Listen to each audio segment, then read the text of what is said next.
What is up, nation? We got a good one. Maybe a long one. Pause. But we got a good one today. Joint practice with the Niners. Lots to talk about. Let's dive right in.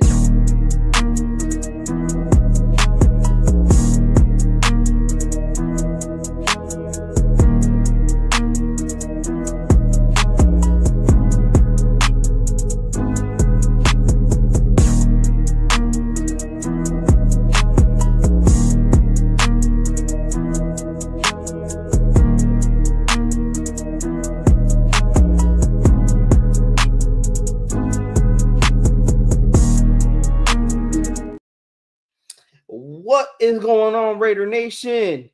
Thank you guys for coming in, and also welcome to Primo's Preview Preseason Week 2 Niners and Raiders. We are going to preview this game coming up Saturday, 1 p.m. Pacific Time, 4 p.m. Eastern Time. Guys, on the way in, this is your first time coming and joining the Primos family over here, watching Primos podcast, watching a Primos preview, please think about hitting that subscribe button. Doesn't cost you anything. It is for free just to hit that subscribe button. And also hit that like on the way in, and also hit the bell so you guys are not missing anything from your guy, Raiders Primos. Also, let's get our shout outs.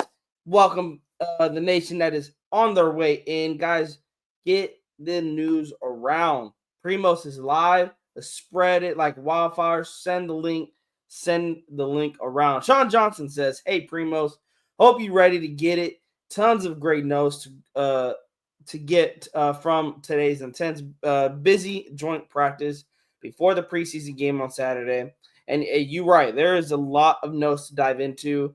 Probably not going to get into a lot every single of the notes that me and Sean was Sean was sending this to me because I was busy at work, but I was taking glances at what the notes were, the tweets that were coming out of camp today against the 49ers.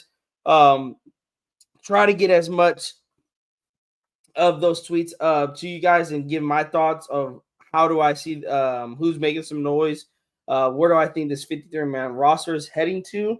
Of course, Saturday's game is probably going to determine more of that. I mean, this is just joint practice. There probably wasn't a lot of, tackling out there because that was one of the big things that we noticed against the Seattle Seahawks is that our tackling was very, very piss poor, if you want to call it. They were missing tackles left and right.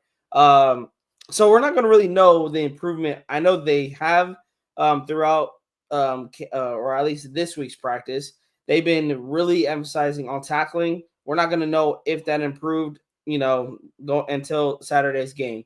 If we're still missing tackles, that is a cause for concern. Now, of course, it's not going to. We haven't seen a lot of the starters in regards to those missed tackles. It was mainly our depth pieces, our young guys, our third stringers, second stringers. Again, still a cause for concern because injuries happen in the NFL, and you need one of those guys to step up. Can't be missing tackles in the NFL. You can't. CGR in the building. Thank you for pulling up. We got one of the moderators up in here. I think Raider Scorpio might be on vacation, so I'm thankful CGR is in the building, handling the chat in case the chat gets a little bit wild. But let's start it off, you guys. To start off the day, Vinny B, he put this on X. We're gonna get all our notes from X, from the beat writers, Vinny B, Jesse. I think we got some from Levi and some from Victor Fur. From my knowledge, I believe Victor Fur is now covering the Niners. He did cover the Raiders, I believe, for a while, even when they were in Oakland. But now he is back in the Bay Area covering the 49ers. So we do have some tweets coming from him as well. Vinny B, to start it off, he said that all the cards are on the table. This is why these practices are so great. And this was in response to someone asking how much of the playbook would a team show in a joint practice? Do they keep it vanilla even there? And Vinny B said everything was on the table. They were running basically their playbook out there in the joint practice. I did see some videos coming from practice, which is kind of surprising because you don't want to kind of show your hand. I haven't taken a look at those videos, but definitely they were coming from today's practice. I seen the Niners team warming up in the back. But in regards to like the plays, I don't think I've seen one single video of like the 11-on-11s, 7-on-7s. Didn't see a lot, which I actually like because again, if we're not going to be vanilla, we're going to show kind of our hand to the Niners. A team that again hasn't been practicing with us, kind of taking it like a real game, just to try out some things and see how things will work out there. Definitely don't want no extra film on us before the season starts. Jesse said it's been a big week for Raiders cornerback Kyu Blu Kelly. He's been splitting reps with Darian Porter, opposite of Eric Stokes on the first team defense. An interesting battle to keep an eye on. And it is. And a lot of us thought Darian was kind of, going to be that kind of outside. This is where kind of Jacorian came in when we drafted Darian. We thought Jacorian would be on the outside with Stokes, and then Darian was going to be in the nickel. But it seems that Darian, Kyu Blu Kelly are now splitting reps on the outside, opposite of Eric Stokes. I'm really going to be interested to see that nickel position. I think they're going to be dropping safeties. I mean, you got Jamal Adams playing the linebacker position. Even though he can possibly play that nickel corner, you can also drop Isaiah Palomalu or Jeremy Chin down into the box, play them at nickel. They can cover. So it is going to be interesting to see who is going to be in that nickel spot when they, come week one. Of course, we're not going to see those types of looks probably until like week one, until week one of the regular season. Going on, Ian Swanson said this is a big day for the Raiders. Joint practice not only allows for extra competition, physicality, and a better read on some of your players, but they also will be able to run their offense freely. They don't need to keep it vanilla on either side of the football. And I like that because, again, you're not wanting to show your hand, which I'm okay. I'm okay with that during preseason games, but during practices, they're not going to keep it vanilla. They're going to run their offense how they want to run it. But let's get into how did our offense look. Also, for note, everyone was practicing for the Raiders except Kappa, who's dealing with the rib injury. Defensive tackle Lee Kafo, that we know he's dealing with, I believe it was an ankle. Safety Thomas Harper and safety Lonnie Johnson Jr. Outside of that, everybody was a full go today at practice. Let me see where it's here we go. Jesse Merrick, he tweeted out that Brock Bowers kicks off one-on-one, the one-on-ones with a corner route for a touchdown, made it look real easy. Trey Tucker with another nice showing in one-on-ones, came down with it through PI on an in route. Vinny B said, big explosive run for Ashton Jeanty on second play of 11-on-11 between the Raiders and the Niners. Jesse Merrick basically tweeted the same thing, that Jeanty just broke one off in the second play of team drills. Levi Edwards reiterated the same thing, just ripped off a big run to start team period against the Niners. Levi also tweeted out that top catches in one-on-one drills so far against the 49ers goes to Dante Thornton Jr. and Alex Bachman, still making a grab with the pass interference call. Also, you got to throw Trey Tucker in there too, who he made a catch fighting through the PI call. Jacoby Myers also burned his defender on a hitch and a go, but the ball was overthrown. We're gonna stop there because we got some from Ryan McFadden and Sean Reed, but they're going into other stuff. I wanted to break down this first because apparently, Jeanty is still a bust, right? Jeanty is still a bust. Apparently, again, and I think Gino talked about in his presser today that there was a play that they worked on that they didn't get right yesterday, and then today they ran it again, and Jeanty ran it to perfection. And that really impressed Gino because for a rookie, he is not getting better week by week. He's getting better day by day. And a lot of people want to call this guy a bust off of 3 carries. That's hilarious to me. But he's ripping off a good – and then I think I seen somewhere where they said it might have been like a 20-plus yard run. Again, you guys, this is the offense that Chip Kelly wants to run. He's not going to – come preseason games, he's not going to show – his entire what he wants to do on the offense. Week 1 against the Patriots. The Patriots are the ones that have to worry about the Chip Kelly offense. The Niners don't have to worry about it. The Arizona Cardinals don't have to worry about it. Why? Because Chip Kelly's not going to show his hand before the regular season even starts. The New England Patriots, you guys, that is who is going to feel the wrath of the Chip Kelly offense and feel Ashton Jeanty busting out these explosive runs.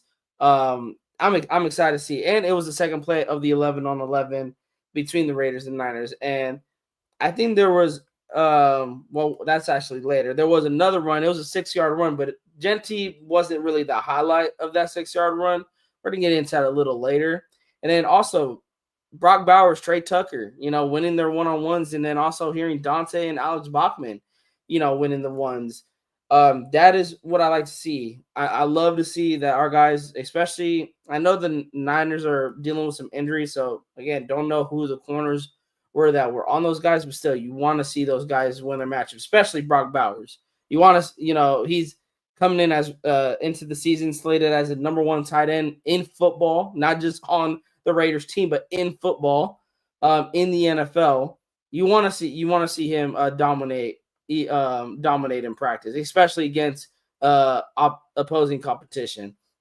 But let's get into Ryan McFadden. He said he was watching the Raiders offense versus the 49ers defense. Jeanty got the crowd going after he cut left and took off for a big gain at the start of the 11-on-11s. And again, you guys, it's crazy to see that people were really quick just off the 3 carries that Jeanty had in preseason against the Seahawks last week. It's crazy to me to see how quickly people wanted to give up on this kid without him even playing a traditional snap in the NFL. And what I mean by that, he's just getting warmed up, you guys. He's getting warmed up, and people freaking out over meaningless carries that's not even going to go to his stat box.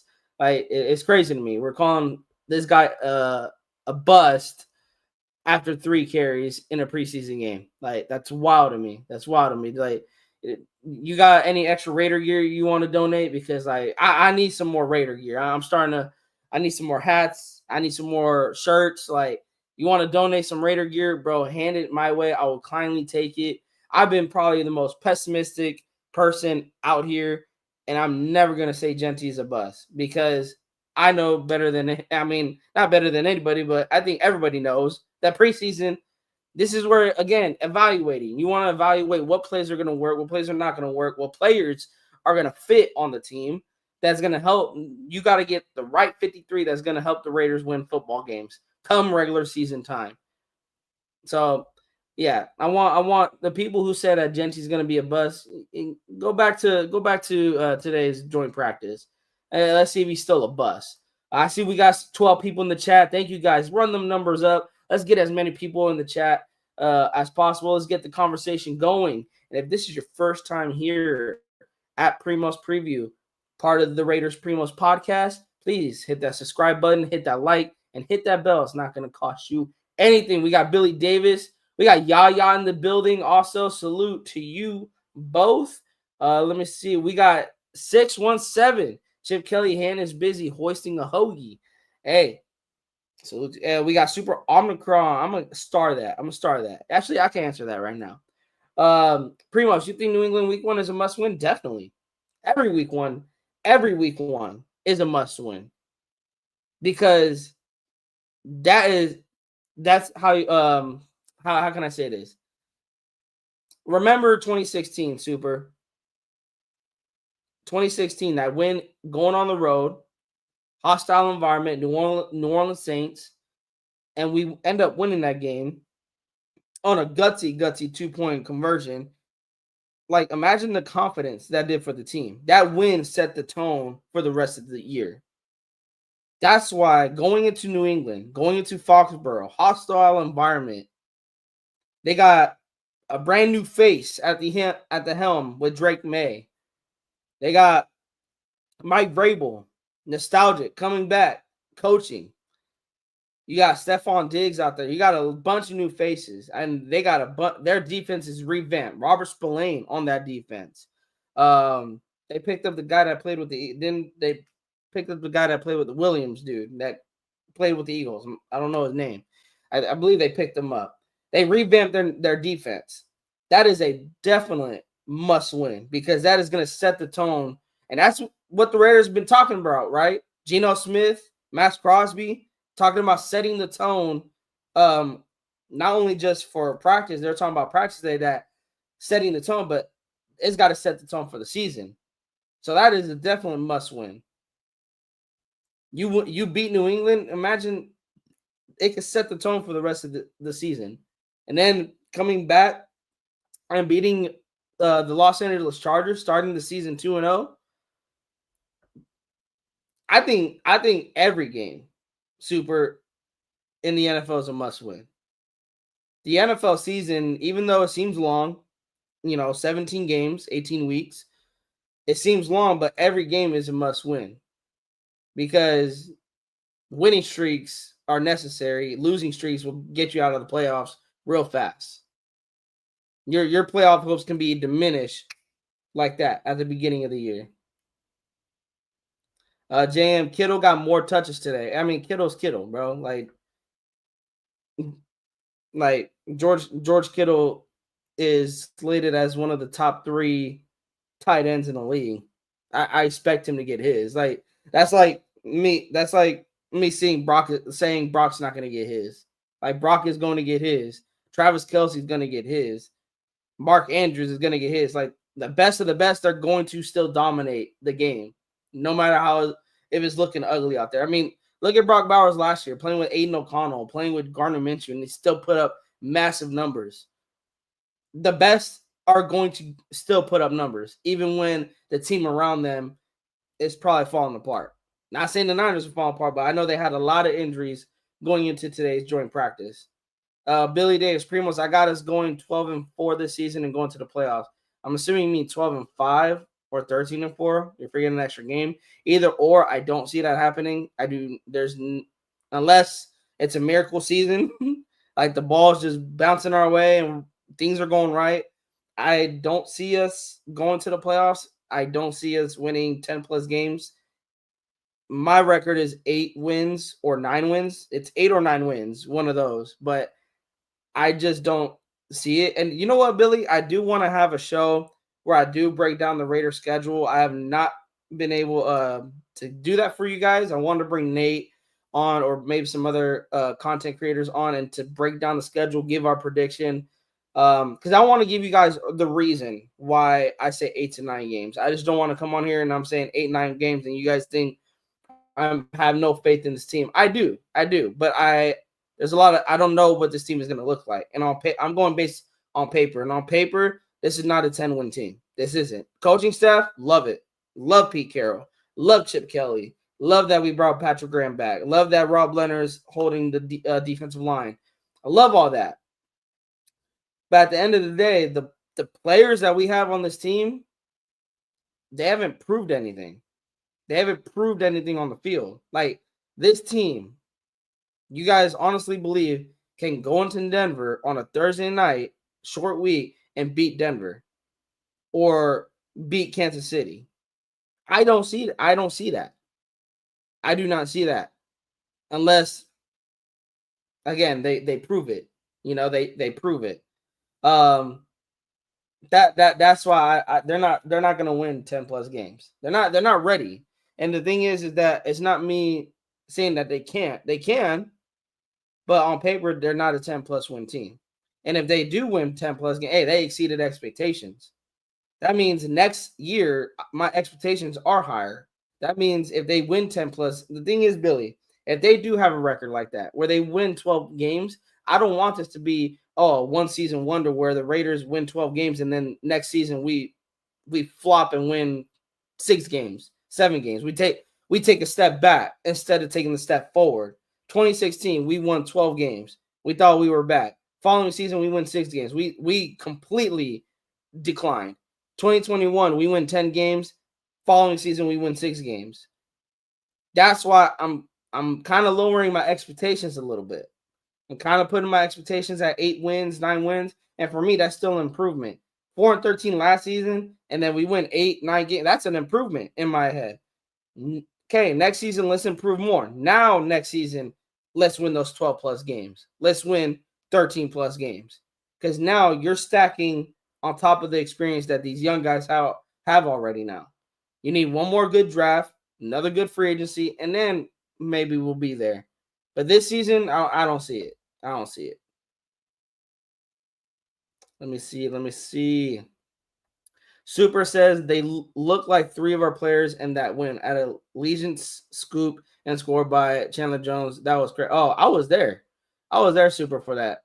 It was funny because we were all expecting like overtime, and I was the only one watching the final play. My dad, I had my cousin who's a Patriot fan. He was on his phone. My dad was on his phone. Like, again, we're expecting overtime. I'm the only one paying attention to the final play. And I see Jakobi Meyers just chuck it, and Chandler Jones goes up and take. My dad was confused, like, because he heard the stadium just erupt, and he was so confused. And I'm like, I was over here mind blowing myself. I'm like, oh my gosh. He was trying to. He was like, bro, what happened? What happened? I'm like, you didn't see what happened? I'm like, wow. Probably the worst thing that my dad has probably ever experienced, and it was something that he did not see. And he was there live for it, but he didn't see it. Super. They picked up former Raiders Spillane, Marcus Epps, Austin Hooper, Matt Collins. Hey, I liked Matt Collins when he was here. But again, and the thing is, Super, we don't know how New England looks. You know, they haven't. I think they had their starter. I think they had their starters out there last week, but it wasn't for a long period of time.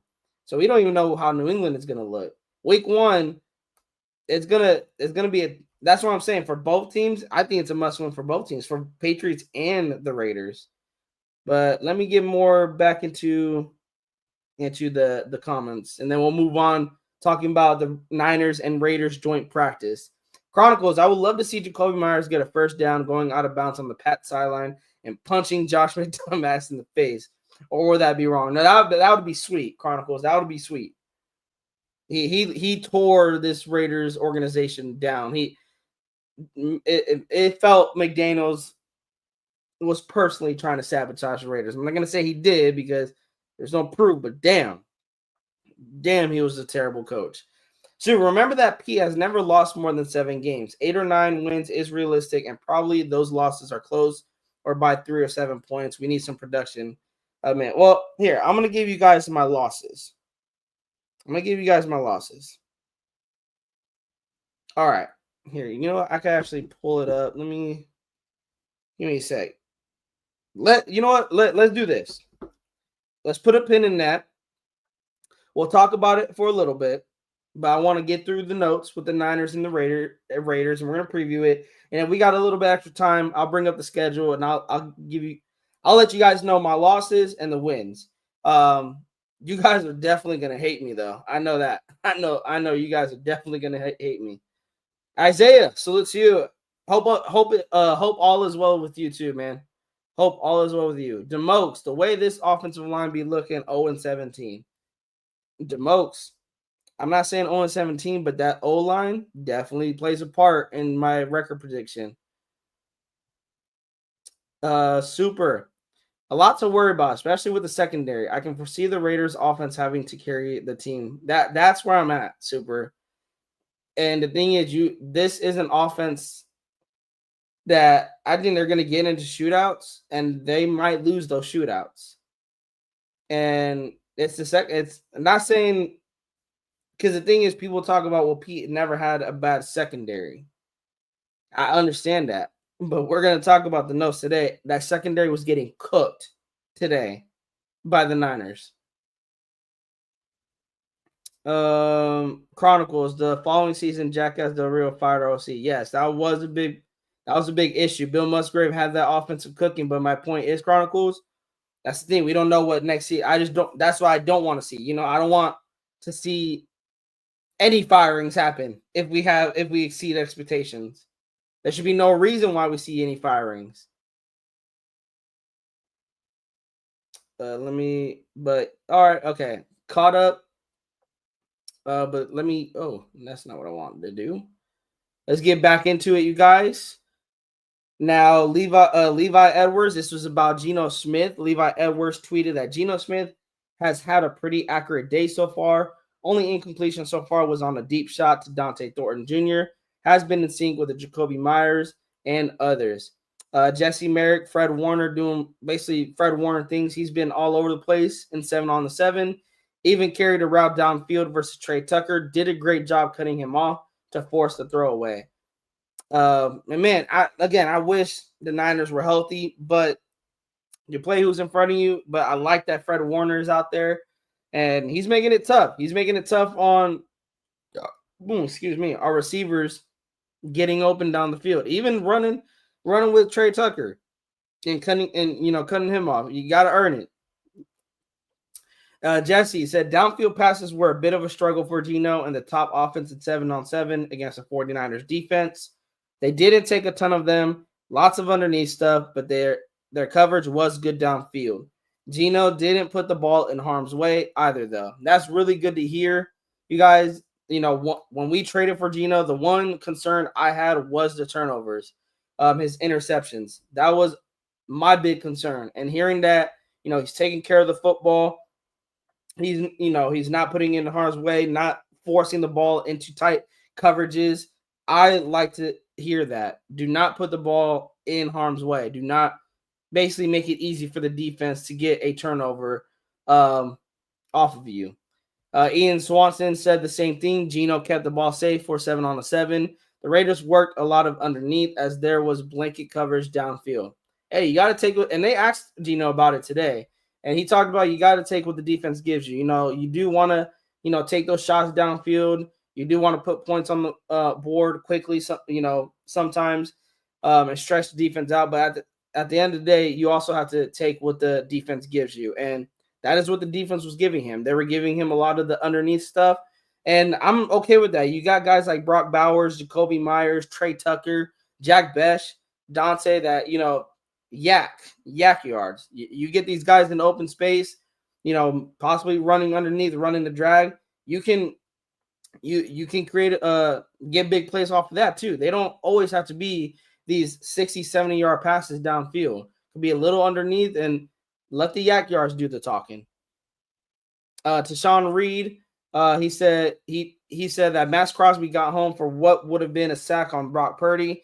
49ers haven't had much for him today. From my understanding, Trent Williams was not out there during the team period. But hey, Max Crosby doing Max Crosby things. He's getting to the quarterback. You love to see that Max, especially coming back from that injury. You love that he still is causing problems for opposing quarterbacks.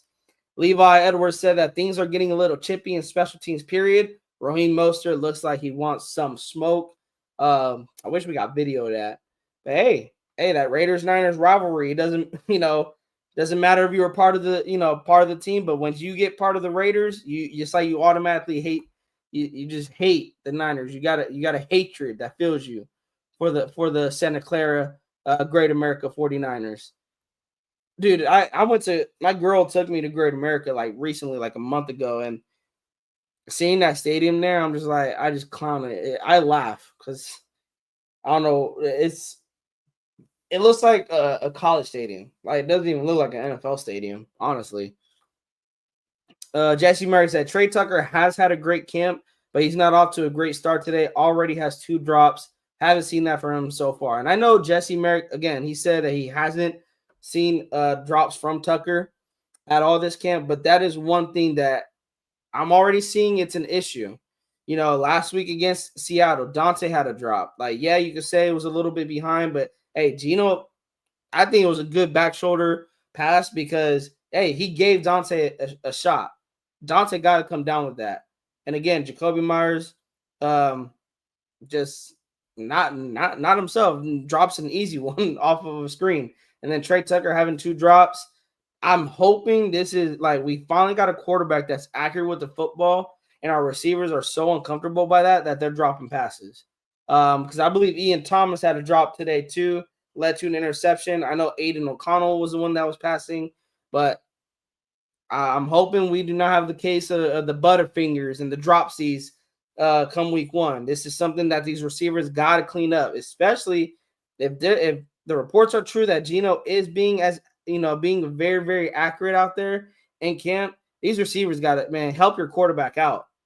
Help your quarterback out. You cannot be dropping these passes, especially if Geno's hitting you right there in the hands. You can't be dropping these passes. Something I think we would like to hear. Victor Fur 49ers defensive line not getting much traction against the Raiders offensive line. And this is where it's going to lead into JPJ is going to be a dog, you guys. No matter if he's, I know I say I want him at center, and it's not because he's not going to be a great guard. This guy, I think, put him anywhere on the line. He's going to be great. Raiders, Jackson Powers-Johnson just drove 49ers Alfred Collins about 15 yards upfield during a Genty 6-yard carry. JPJ doing JPJ things. And I'm again not going to complain that he's not at the center position.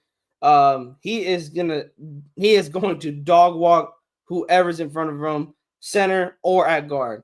And I'm here for it. I am definitely here for it.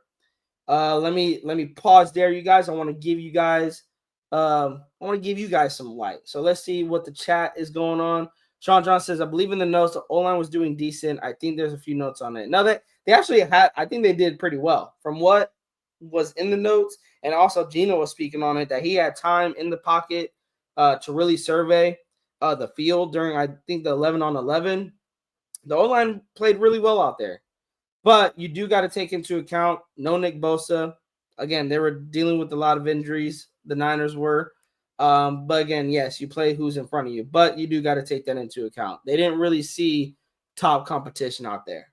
This was essentially, that defensive line is basically going to be the defensive line that the Raiders are going to see the entire game come Saturday. Sanji put out a good O-line breakdown. Bro, Sanji is always coming out with fire breakdown and film breakdowns. Every time he comes out with the film breakdown, I'm immediately clicking it, and I'm literally studying. Like, I'm trying to learn off of him. Sanji breaks it down very, very well. And he helps guys like me, who's, like, again, we talked about it in the last live, wanting to learn the game. Sanji helps people like me out, and maybe you guys in the nation too that want to learn the game a little bit more, understand offensive line, and what schemes are they trying to run, how are they trying to open up the run game, pass protections, stuff like that. Sanji is your guy. Go subscribe to Sanji, man. Super said, heard Dante Thornton struggled. Difficulty getting separation on close. Fred Warner was all over the place. Him and Max were the best defenders on the field. And again, Super, that's something you expect, right? You expect Fred Warner to be that guy. He's one of the best if not the best linebacker in today's game. And like I said earlier, the best players are still going to make noise even with a bad team around them. And Thornton struggling, he's a rookie, and you are not going to get better in the NFL if you don't have your days where you're struggling, where you're out there making mistakes. Hey, I heard Fred Warner, I think, put the thump on Thornton, like, welcome to the NFL type of hit. He needs that. And I know people may disagree with this. I'm glad he struggled because he's a rookie. He's not going to get better if he does not struggle, if he doesn't learn from his mistakes. Remember, he's a fourth round guy. Can't put too much pressure on him. He has the measurables. I know there's a lot of hype coming with Dante, but he is still a fourth round rookie. He is going to likely learn on the fly as well. So he's going to have some growing pains out there. I didn't see anything on Besh. I did not see anything on Besh. Super did. Besh struggled to get separation. He isn't a lock for a lot of snaps, but he supposedly is good on contested catches, but he can't separate or couldn't today. And again, Niners dealing with a lot of injuries, and they couldn't take advantage of a lot of the backups getting going against them. You do not like to see that. You do not like to see that. Salute to Daino in the building. Salute to my guy. And yes, CGR, you are correct. F the whiners. Chronicles, F little Nick Bosa, that mother effer will be on IR by week 12. That's crazy. Yeah, go subscribe to my guy, Sanji. Puts amazing content over there. Go subscribe to my guy. Yeah, I'll be learning a lot from him. Yeah, learning a lot from not just him, just anyone who breaks down film. I'm glued to them because I'm trying to get better at reading, at learning how to break down film too. Because, like I said, after the Seahawks game, film is going to tell you a lot. That watching the game regularly on broadcast or on Sundays, you're not going to learn a lot. You're going to likely talk out of emotion, but film is where you actually get, you will actually get the truth. People were talking about Genty was a bust because his stat line didn't look great and he was getting tackled in the backfield. Well, the film said otherwise. The film said that the offensive line was not blocking for homeboy. Can't do anything when you got defenders right in your lap. Same thing with Aiden's 2 interceptions. You go back and look at the film. Aiden is staring down Dante and still underthrows him. Stared down another receiver, gets burned, gets picked off on a second reception or interception. There's a lot of things that the film is going to tell you that watching on Sundays, you're not going to see that. You're not going to even know it's there unless you watch film. So I advise anybody in the nation, whoever breaks down film like Sanji or anybody else, go subscribe to them. Go watch how they break down the film. Chronicles, Dante's taking ass whoopings is good. You can't street fight without taking some ass whoopings. Bro, Chronicles is facts. And again, he's a rookie, and I think a lot of people expect him to come out and just immediately dominate. No, I expect, him to take some ass whoopings out there. This is the NFL. This ain't college. You either make it in the NFL or you don't. And if Dante can't take ass whoopings, which I'm pretty sure he can, then yeah, the NFL ain't the place for him. But like I said, he can, and he's gonna get back up and he's gonna learn from it. And likely he's gonna get a lot of playing time come this Saturday. All right. We got a Tyree Wilson sighting, you guys. Levi Edwards tweeted that Maxx Crosby and Tyree Wilson basically played, I'm gonna meet you at the quarterback. They get home for a would have been sack on Brock Purdy. Wilson at tackle on pass rushing downs might be the move. And I think we've all been speaking on this, that when it's a pass rush, Tyree Wilson is your best bet on the inside. Kuntz and Max on the outside, and put Tyree next to Adam Butler. If he's only going to use the bull rush, might as well utilize him in the inside. Have him push that guard back into the quarterback. Hey, but that's what you like seeing. Tyree and Maxx Crosby getting on a sack. Ian Swanson said the same thing, that the Raiders are dominating the trenches in this joint practice, shutting down the 49ers defensive line, and Maxx Crosby and Wilson just logged a would-be sack on Brock Purdy. Wilson was rushing from the interior. Ryan McFadden said that Terrell Edmunds has been getting some reps with the first-team defense.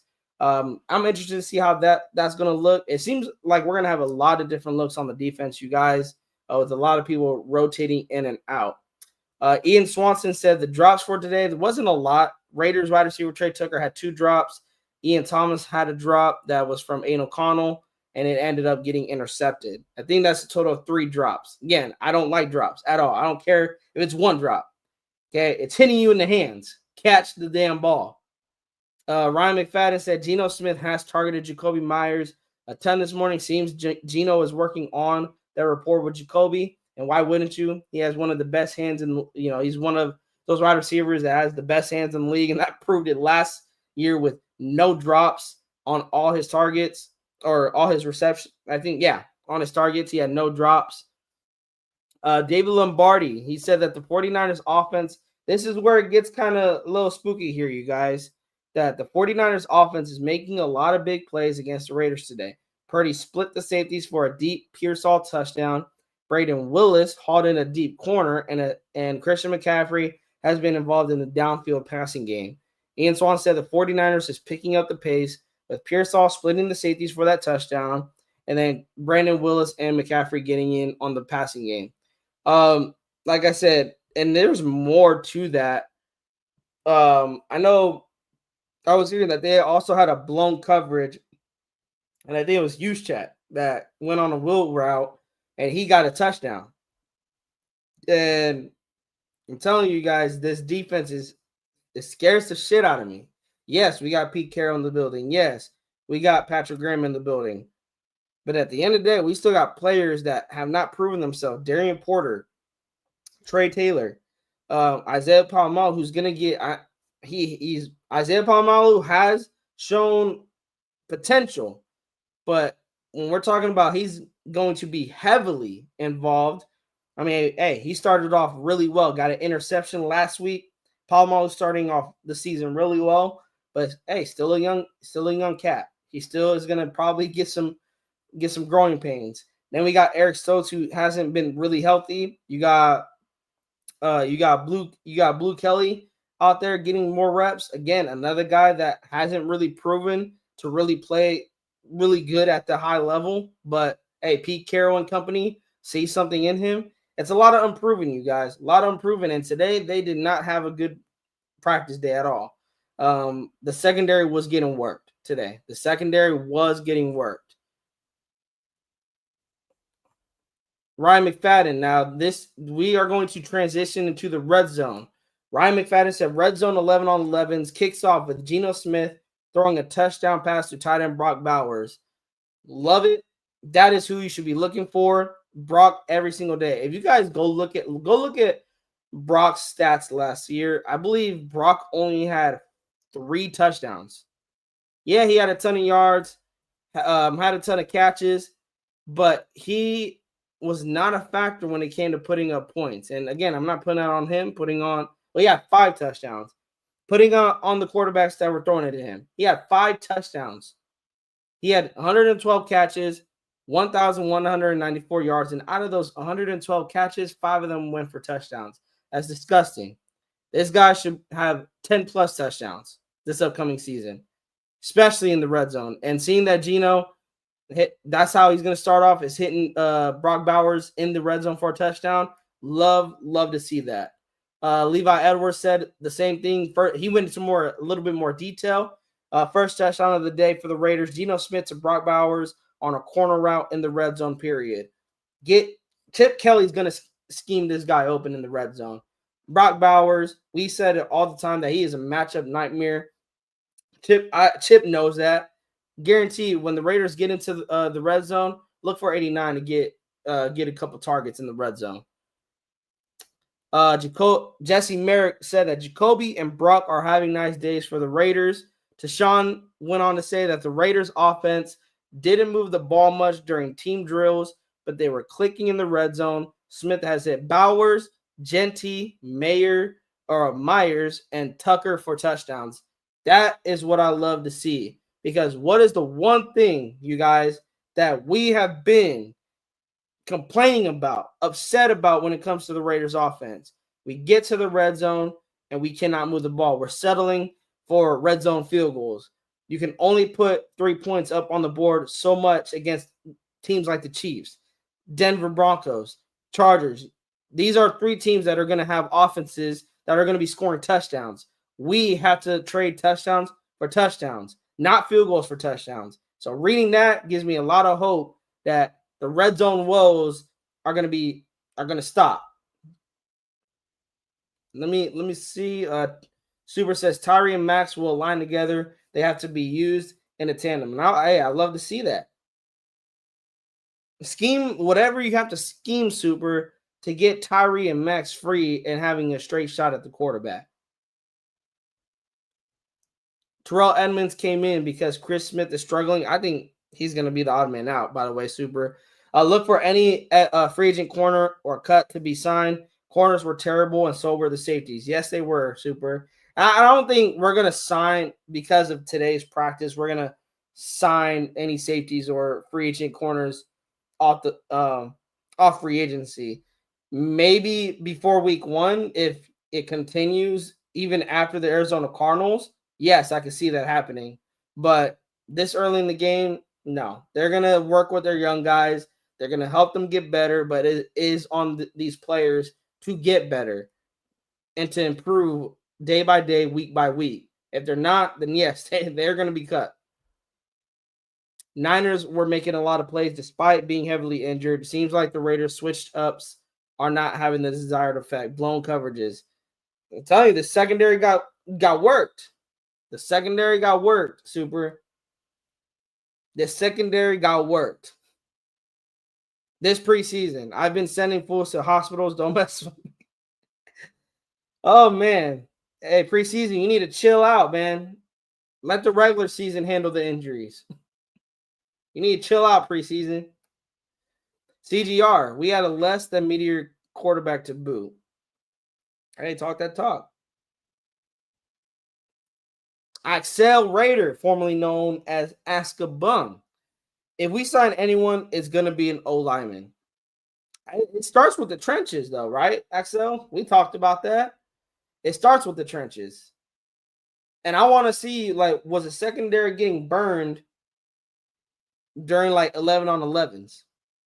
And I think they were, which tells me one thing also. No pressure at the quarterback.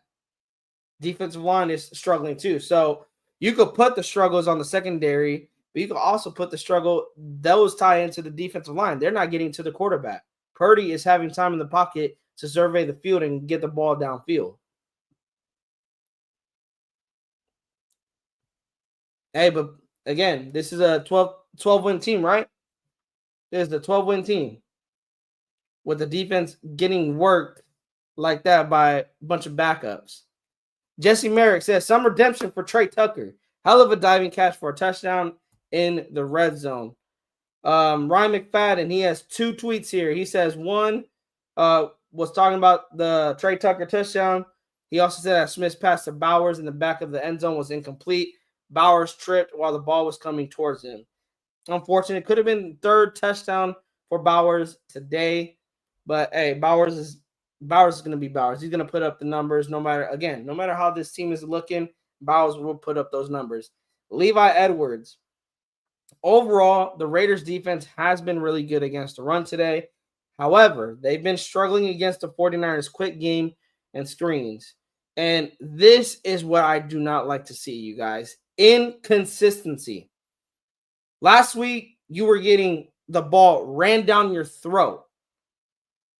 And now, this week, and you were pretty handling the pass a little bit. You were defending the pass pretty well last week, but the run is what you were getting gashed in.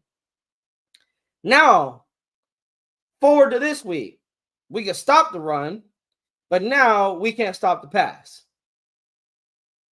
This is what I'm talking about, you guys, with this defense. Inconsistency.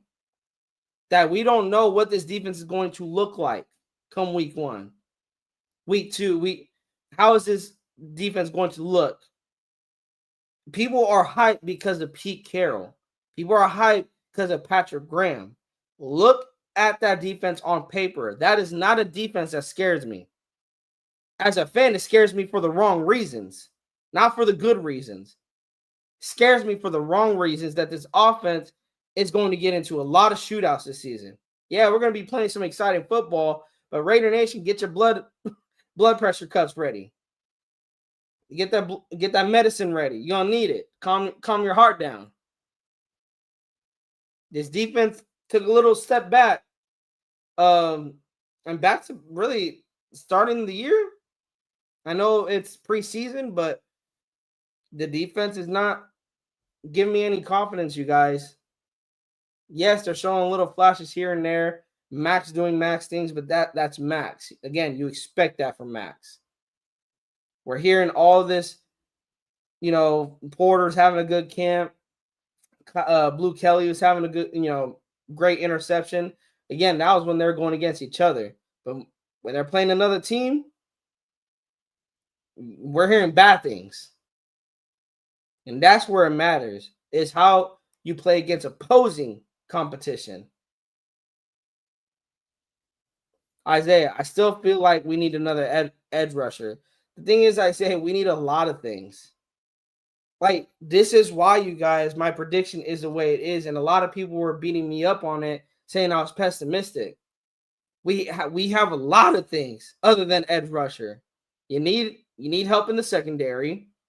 Maybe you need another corner, because we do have a lot of young guys at the corner position, other than Eric Stokes, who is pretty young himself. in the safety position, outside of Chin, who is that veteran presence back there? You still have Palomalu, but he is probably going to go into his first season with getting a lot of more reps than he's probably used to. The linebacker position, these are a lot of names that's what's tied to them. They're names. They were good before, but that's all they are now. They're names. Jamal Adams, he did show a little bit of promise against the Seahawks last week. Hopefully he can stay healthy and bring that same energy to the regular season. But there's a lot of things, Isaiah, that we need outside of edge rusher. And that is why I said 8 to 9 wins, because this team has a lot of holes that still need to be filled. I don't know if I'm pessimistic or I know that the Raiders are going to build this thing right. And you cannot expect Spytek and Carroll to fix 25 years of losing in one offseason. They're not going to change 25 years of losing into a 12-win team. That's just not how it works, especially when the entire team needed an upgrade. They did their best. I give Spytek his flowers. He did his best. But I need the same energy next season. I need another good draft from Spytek next season. I need another good free agent outing from Spytek.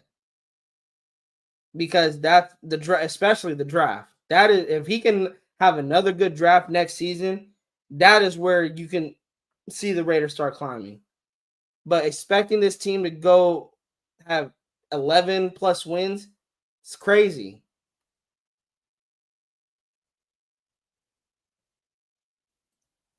Axel Raider.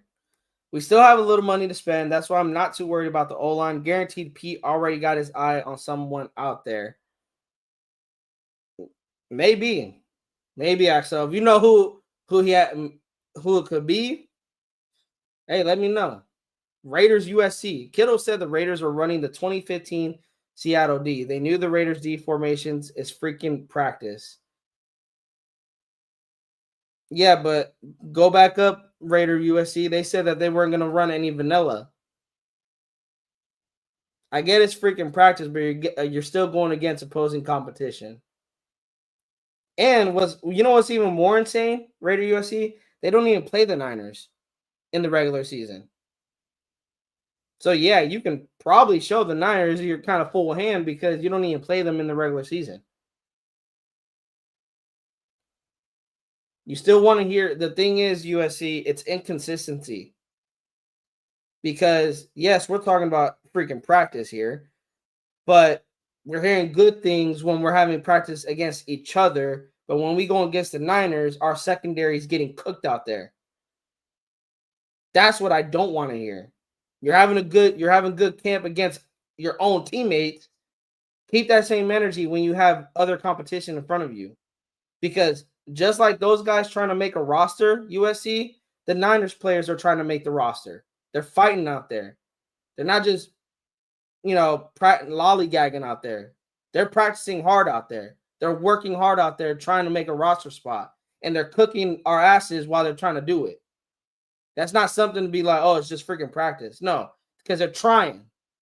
Yeah, it's not a real game, but the Niners are trying out there. Those players are trying out there. They got families to feed. Just like Raiders players trying to make the roster on here, there's Niner players trying to make rosters on with them. They're gonna go out there and give their best. And so far, the Niners wide receivers, their best was cooking our secondary's asses. I'm not happy about that. So come Saturday, when it's a real game time, our secondary better not be getting cooked. You got cooked in joint practice, better not get cooked in the real game, because that's when I'm really gonna flame this secondary.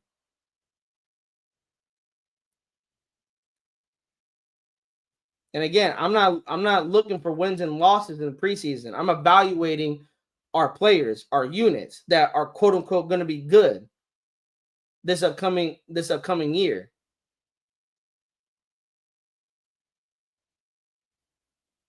And I get it. It's our backups, not our starters. But again, injuries happen. You want to have depth. You want to be able to have depth. And if you have to rely on your starters the entire 17 weeks as if injuries are not going to happen and people are not going to get beat up as the season progresses, players have said it. The NFL season is a hard one. It's a hard one. You're going to have to rely on some of these second string guys. Super. Carroll likes big secondary guys, but Stokes stumbles a lot. Smaller DBs can move hips, faster tracking, quick cuts. Remember, Jakorian was dealt. Kyu Blu Kelly might get a legit shot. I think he will. And I know Jakorian got dealt, but we did get Booker in return. I can't lie, Super. Booker was a nice little addition to our defensive line. But hey, we'll see. We'll see. Will trading away Jakorian hurt? We'll see. We'll see. Sean says, breaking 5-time Pro Bowl offensive line. Brandon Sheriff is retiring from the NFL. We talked about him in the last live. Sheriff was the 5th overall pick by the Commanders in 2015 and was a 5-time Pro Bowler. We was just talking about him a few days. Yep, and he's hanging up the cleats. So he's off the board unless the Raiders can talk him out, of retirement.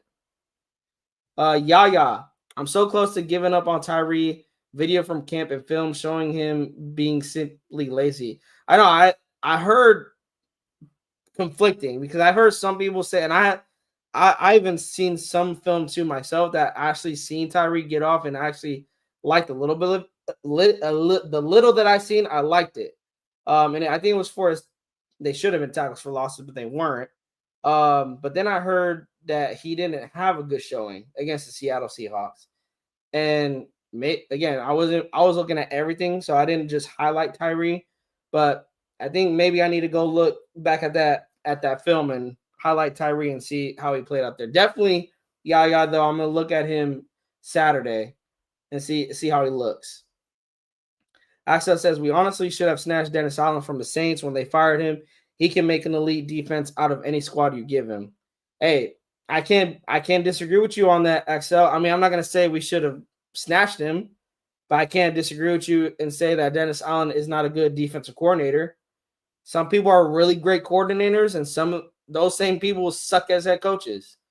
Look at Josh McDaniels. Like, I know a lot of people are expecting the Raiders to go into New England and dog walk these guys, or expect Josh McDaniels' offense to be superb. But no, I'm expecting this Patriot offense to fire on all cylinders because Josh McDaniels, while he sucks as a head coach, he's a damn good offensive coordinator. And I get what you mean, Axel. I get what you mean. As DC, I get what you mean. But no, I wouldn't have brought him in as a DC. You want continuity. You want stability. You got to keep Patrick Graham.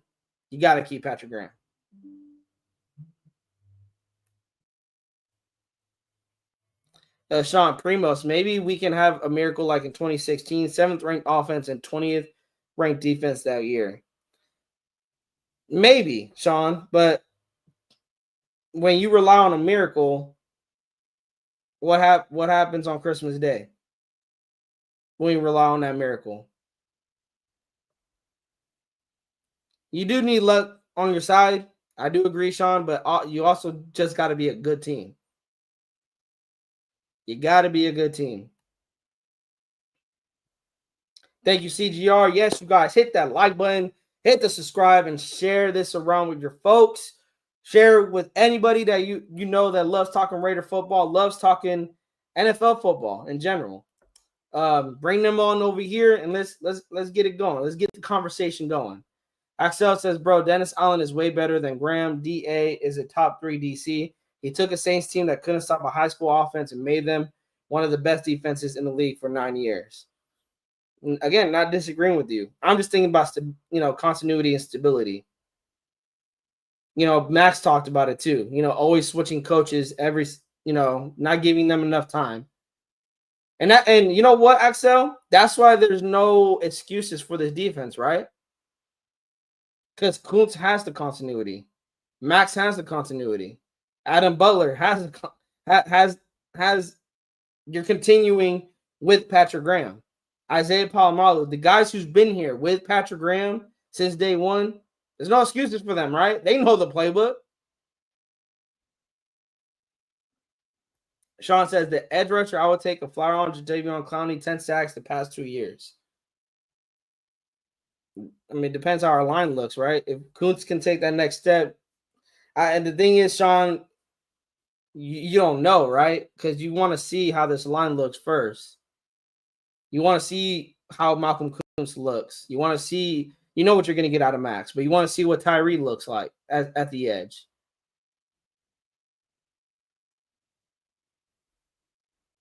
Super Omicron, luck. See, when I say 25 years of losing, and I love 2021, bro. I went to the last game against the Chargers. That thing was a movie. Had a bunch of fun in Vegas. But when are we gonna continue that, Super? When are we gonna have a winning season and then continue winning? 2021, you dealt with a Colts team that their quarterback was dealing with COVID, a Browns team that had like what 15, 16 people not playing. And yeah, hey, and you know what's crazy, Super? I was hyped going into 2022 because it's not like the Bengals dog walked us in the playoffs. The Raiders fought against the Bengals. So I did have a little bit of hope going into the following season. Like maybe 2021 wasn't luck, but we won 6 games. We went from winning 10 games to winning 6 games. And on top of that, we swept Denver, who was not a good football team. And you know what's crazy? We barely beat Denver. I think both times we barely beat them, if I'm correct. I'm trying to remember the first game that was in Denver. I know when they came to Vegas that year, it was like 17-13. We barely beat Denver. And then we beat the Chargers. Well, we split with them, but we still got swept by the Chiefs.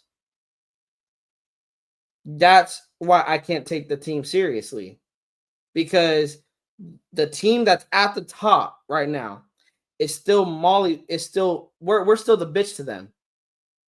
That year, Super, the Chiefs beat us. What was it? We only scored 23 points. In both games that we played against the Chiefs, we scored 24 points combined.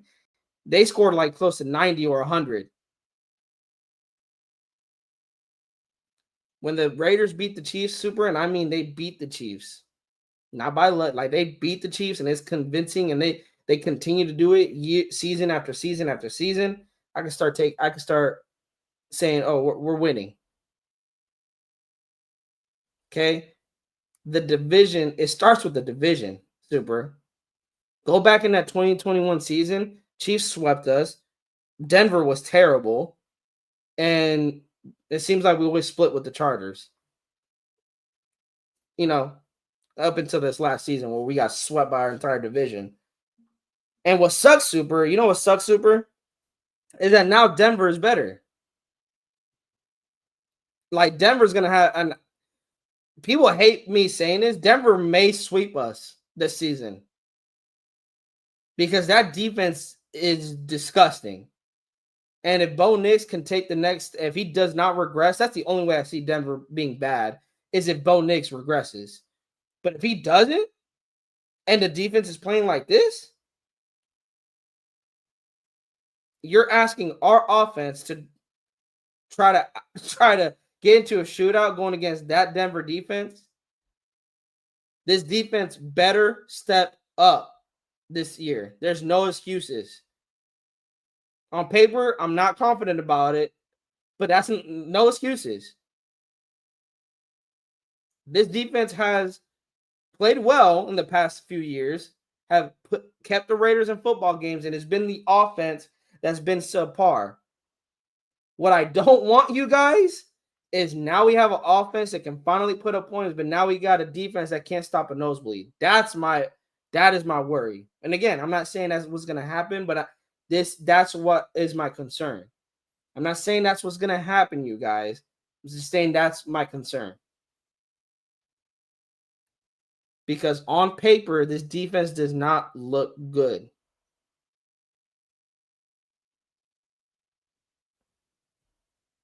They are still figuring it out. LMO, this is year 1 in P system with new faces. Holy crap. That's USC. That's why I say 8-9 wins. Is that bad that I'm saying 8 to 9 wins? 8 that's what I'm saying. 8 to 9 wins.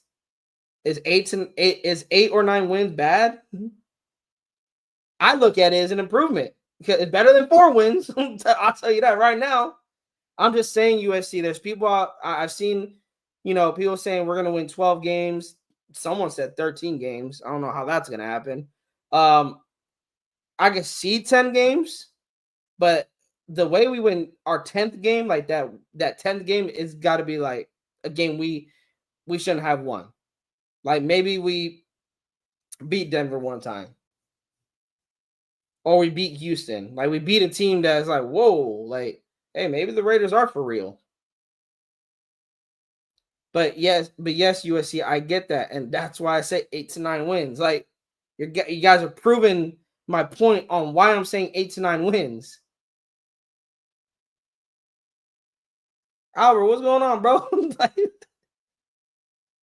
Nah, don't. Hey, Albert, don't be disrespectful, bro. I mean, I get. I don't know if you're joking or not. Or that like you guys know each other, you guys are joking, but hey, let's try to keep it respectful. Let's try to keep it respectful. USC, last year we heard everything good about the D in practice, and our D was trash, but okay. Hey, we were hearing good things, and then real competition, and then opposing competition came in. Yeah, it's a wait and see. USC, it's a wait and see. Super says, "Damn, he said the 2015 Seattle D minus the players though. LOL, just needed Justin Simmons and Jalen Ramsey or something. Yeah, go watch, bro. Go. That Seattle defense was amazing. But again, that's why that doesn't make me feel good. Super, that was 10 years ago. We're running a scheme that was 10 years ago. That doesn't make me feel good. Super, does it feel like Cam Miller will have to save us in the second half like Seattle? Shaking my damn head. Well, it's still Super. I'm not thinking about wins and losses. So if Cam Miller has to come save the day, I'm not really. I'm more looking at, okay, how does Cam Miller respond to that pressure? You're down in the game. How do you lead your team to come back? I'm not really tripping about wins and losses in preseason. I was impressed with Cam Miller because he was down and he brought his team back. He fought. But let me see. More. I'm at we're not gonna be able to get into all the notes, you guys. I gotta run and pick up the lady. But I'm gonna get to more of these comments real quick. Let me see if I can get to them. Let me see. Let's see if any good. I have Graham lined up as head coach after Pete. Raider Primos agreed. What are we going to continue? That coaching adamant turnover from 2020 to 2024. I get that. 2021 might have been done in with the Gruden. Yeah, that was crazy, by the way. Super. Yeah, this is a stat that's disgusting. This is the disgusting stat. I sang yesterday that Dan Queese are 51-9 against the division the past 10 years. Look at that record, you guys. It's not just the Raiders that are tired of the Chiefs bullshit. Trust me when I say Denver and Chargers are tired of it too. Look at that stat. 17-3 against everybody against the division. They're 17-3 against us, against Denver, and against the Chargers. This is disgusting. Isaiah, I know, but so that's not the Raider fan in me talking. That's the football fan in me talking. That's the realist fan. I love football. I follow every single team, all 32 teams. I love football. I cannot sit up here and lie to you guys based off my Raider fan and be like, Denver's not better and we're going to beat Denver. Like, no, Denver is a cause for concern that if the Raiders do not show up ready, Denver can own them. Especially, bro, that defense, they're reminding me of the defense that took them to the Super Bowl in 2015, having shut down corners on both sides with a mean pass rush.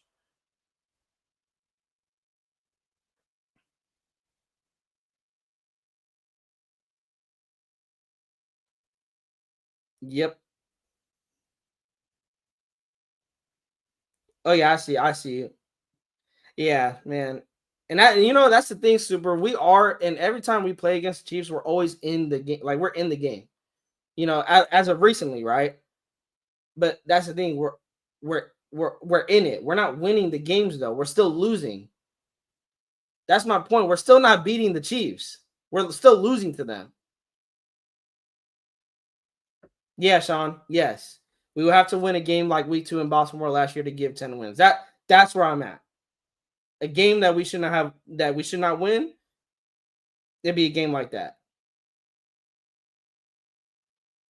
Well, salute to Alex. You know who he is now. Right here.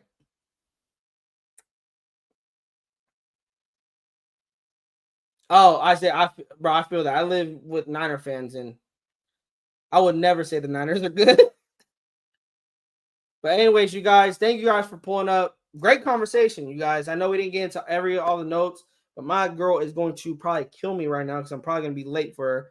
But with that said, before I get killed and murdered, still hit that subscribe button, still hit that like, and hit that bell on the way out. Let's run this back tomorrow. Let's go through the schedule tomorrow. You guys want to do that? Let's go through the schedule tomorrow, and we can talk about the wins and losses because I gotta give you guys my take on that because I know people say Pete hasn't lost more than 7 games. I get that. I hear that. I hear you guys, but or I think he went 9-8 with Seattle before, right? I think it was like his last year in Seattle. He went 9-8. Still, he had a winning record. My thing is that I want to go over this because I do want to hear from you guys. I want to hear you guys' reasoning on why you guys disagree with me or why you guys do agree with me. It is always a conversation here at Primo's Podcast at this channel. I always want to have a conversation with you guys, even if we agree to disagree. That this is why I do what I do. I want to hear you guys' opinions, and I'm never gonna shut your guys' opinions down. Never gonna call you guys stupid for having an opinion. That is your opinion. This is my opinion. As long as we're respectful, we're gonna have no problems. But yes, shout out to everybody that pulled up. Thank you guys so much for pulling up. On the way out, hit that subscribe button. We are closing at 550, I believe. Let's see if we can get to 600 in no time, guys. Send the link around. Anyone that you know that loves talking Raider football or just loves talking football. They could be another fan for another team. They are welcome here. As long as they keep it respectful, they're welcome here. While we trash their team, right? But yes, thank you guys for pulling up. Hit the like, hit that bell on the way out, and hit that subscribe button if you guys are not subscribed. This is Raider Primo. We are out of here.